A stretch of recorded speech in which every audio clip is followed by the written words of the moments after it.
Alors, j'aimerais qu'on puisse approfondir un petit peu plus cette notion de fonction que l'on a vue la dernière fois, ok? Donc, pour cela, je vous propose de créer une fonction, d'accord, qui va calculer, par exemple, cette expression de fonction f de x égale à x au carré plus 1, d'accord? Nous allons écrire une fonction qui permet de calculer cette expression-là, x carré plus 1, ok? Donc, la dernière fois, je vous avais dit que pour écrire une fonction, vous allez d'abord écrire le type de retour de la fonction, ok? Donc, on va considérer que les valeurs que pourront prendre la variable x, ça peut être des réels, d'accord? Donc, on va parler de flottants. Donc, le type de retour, ce sera clairement un flottant, c'est-à-dire un nombre réel, puisque si x est réel, x carré plus 1, c'est certainement un nombre réel. Donc, on va mettre ici d'abord le type de retour float. On va écrire le nom de notre fonction. Ici, ce sera f. On va mettre les parenthèses. On va écrire le type de notre paramètre. Ici, ce sera un float. Et on va écrire ici le nom de notre variable. Ça peut être n'importe quel type de variable. Ce sera x. Et on va mettre les accolades ouvrantes fermantes comme ceci. OK? Maintenant, je vais déclarer une variable, par exemple float, que je vais appeler ici résultat. OK? Donc, notre résultat, ce sera tout simplement quoi? Ce sera x multiplié par x plus 1. N'est-ce pas? Ce sera x multiplié par x qui nous donne x carré plus 1. Point virgule. Maintenant, pour dire OK, on va retourner ce résultat. Ce résultat, on le retourne, on le donne. C'est ça notre réponse. On utilise le mot-clé return. On utilise le mot-clé return. Gardez bien ce mot-clé, vous allez l'utiliser dans toute votre carrière de développeur. On utilise le mot-clé return. Donc, return, et on met ce que l'on veut retourner, c'est tout simplement résultat. Là, on vient d'écrire notre fonction. Notre fonction qui fait exactement la même chose que ceci en maths. Donc, il va prendre le paramètre x, il va calculer le résultat et il va nous le retourner. Essayons de voir est-ce que ceci marche. Je vais par exemple déclarer une variable float a que je vais donner par exemple la variable 5. D'accord? Et maintenant, je vais déclarer une autre variable. Bon, disons, je vais mettre ici aussi la variable res qui sera notre résultat. Et je vais mettre ici res, ok, reçoit. Maintenant, ici, je vais faire ce qu'on appelle l'appel de fonction. Donc, je vais appeler ma fonction pour pouvoir avoir mon résultat. Je vais faire appel à ma fonction que j'ai déjà écrite. Donc, cette fonction-là, c'est-à-dire ce bloc de code, il sera là. Et je peux l'appeler autant de fois partout où je veux dans mon code, dans mon main, partout où je veux. Supposons que je veux l'appeler une première fois f, comme ceci. Et je vais mettre ici, entre les parenthèses, je vais mettre ici a. Ça veut dire que quoi? Ça veut dire que ici, je passe le paramètre a. Donc, A ici, c'est ce qu'on appelle le paramètre. Donc, A, c'est mon paramètre. A, c'est mon entrée. Res reçoit F de A, point virgule. Je vais pouvoir afficher ma réponse comme ceci. Printf pourcentage F, anti/n. Et je vais mettre ici res. Donc, qu'est-ce que je vais faire? Je vais maintenant compiler ceci. Donc, gcc fonction.c-o prog et ./prog. Voilà. Vous voyez la réponse 26.000. Donc, ça m'a bien retourné la réponse, ça m'a bien retourné le résultat. Maintenant, essayons de mieux comprendre qu'est-ce qui se passe en fait quand on fait l'appel à une fonction. Alors, je vais vous expliquer comment est-ce que le flot d'informations se lit, comment est-ce qu'un programme en C s'exécute en fait. Le programme en C, voici comment il s'exécute. Ce que vous devez vous mettre en tête, c'est que la première des choses, c'est lorsque votre code sera en train de s'exécuter, lorsqu'il sera en train de s'exécuter, ok, il va commencer par include stdio.h. Il va descendre, il va voir que vous avez défini, ok, une fonction comme ceci.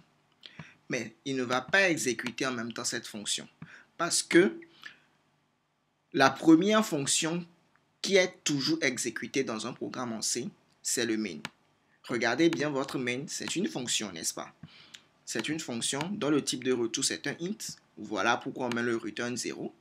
Son nom c'est main et ici il n'y a rien entre les parenthèses. Donc là vous savez maintenant que vous n'êtes pas obligé de mettre quelque chose ici comme paramètre comme on a eu à le faire ici float x. Vous n'êtes pas obligé de passer un paramètre suivant le besoin. Ok? Donc la première fonction qui sera exécutée ici, c'est le main. Donc, il va descendre, il va voir, ok, on a déclaré float a égale à 5 et il reste. Et maintenant ici, pour obtenir notre résultat, ici on a mis reste égale et on a fait ici f de a. Lorsqu'on fait maintenant f de a, comme ça, f entre parenthèses a, il va se dire, ok, est-ce qu'on a écrit quelque part le f? Est-ce qu'on a écrit une fonction f comme ça? Est-ce qu'on a écrit une fonction f quelque part dans notre code? Si on a écrit la fonction f avant notre fonction main, il va pouvoir la retrouver parce qu'il sera en train de lire d'abord notre code de haut jusqu'en bas. Il aura déjà su qu'on a déclaré une fonction f comme ça dans la signature f float f entre parenthèses float x. Il saura que on a déclaré cette fonction là, on a écrit même le corps. Donc, il va dire, OK, cette fonction f existe et le paramètre correspond, le paramètre ici, notre a, c'est un float. Il va pouvoir l'appeler et il va pouvoir l'exécuter comme ceci. D'accord? C'est pour ça ici, on a pu obtenir notre résultat. Mais, imaginez un instant, OK? Donc, si par exemple ici, je me fais le f de a, donc le a là, ici, il va prendre quoi? En fait, qu'est-ce qui se passe quand on fait f de a? Pourquoi ici on n'a pas mis le a ici, mais ici on a mis un x? Tout simplement parce que ici, ce qui est passé, ce n'est pas vraiment la variable a, mais c'est une copie de la variable a qui est passée. Qu'est-ce que je veux dire par copie? Je me réexplique. Quand on fait f de a comme ça, la raison pour laquelle on n'est pas obligé de mettre ici forcément encore a, on met n'importe quel nom de variable ici, c'est que en fait, ce n'est pas le nom de la variable qui est important. Ici, on passe une copie de la variable. On passe juste la valeur. Cette façon d'appeler notre fonction s'appelle aussi passage par valeur. OK?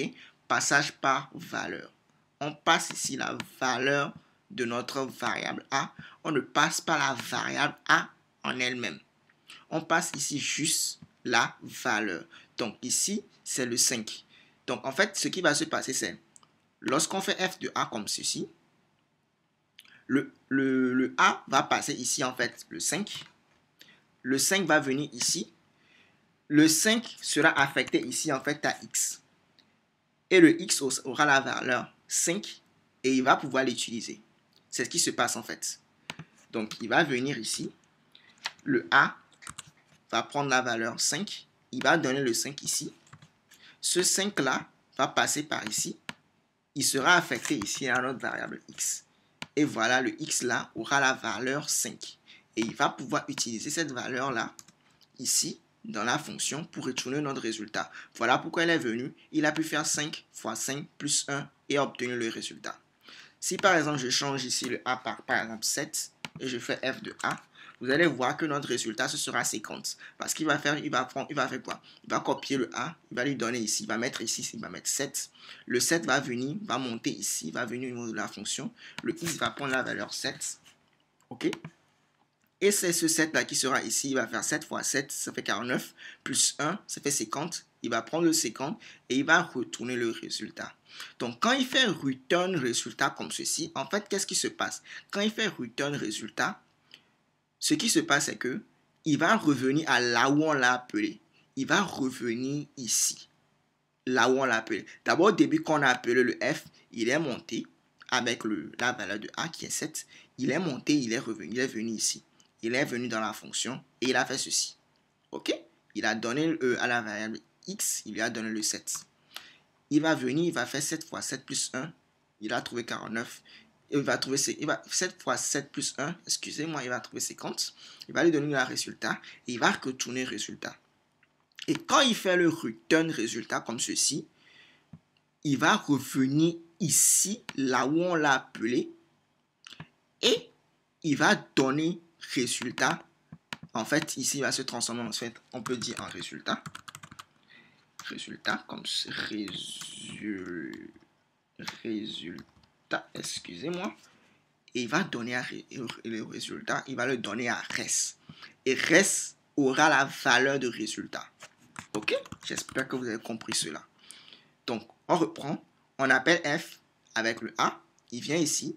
Le a, c'est la valeur de a qui est passée et non a lui-même. Et non la variable a elle-même, excusez-moi. Donc, c'est a. Mais ici, c'est la valeur, ce sera 7 qui sera passée. Donc, il va venir, il va prendre le 7, il va le donner à x, comme ceci. Le x va pouvoir l'utiliser. Il va faire 7 fois 7 plus 1, ça fait 50. Il va retourner le 50. Il va retourner le résultat. Et il va revenir ici, là où on l'a appelé. Et il va donner le résultat ici à res. Res, lui, va l'avoir et il va pouvoir l'afficher. Si par exemple, je tente ce code, on a 50, vous allez voir. Vous voyez, on a obtenu le résultat 50. C'est ce qui se passe en fait. C'est comme ça, ceci marche. Même si j'avais mis ici un autre nom de variable P, je vais juste changer ceci pour que vous puissiez voir que ça marche. 8 fois 8, 64 plus 1, ça fait 65. Ok? Donc ici, j'ai mis B. Donc je vais changer ici le B. Je vais changer ici le B. Vous allez voir que ce n'est pas parce que j'ai mis X que ça marche. Vous pouvez mettre n'importe quel nom de variable là-bas. Il n'y a aucun problème. 65. Vous pouvez mettre ici D comme vous voulez. Je vais même changer ici. Je vais changer ici 9. Pour que vous puissiez savoir que ce qui est passé là-bas, c'est bien la valeur. Et ce nom de variable n'est pas important puisqu'il va le prendre. Il va l'affecter ici au D.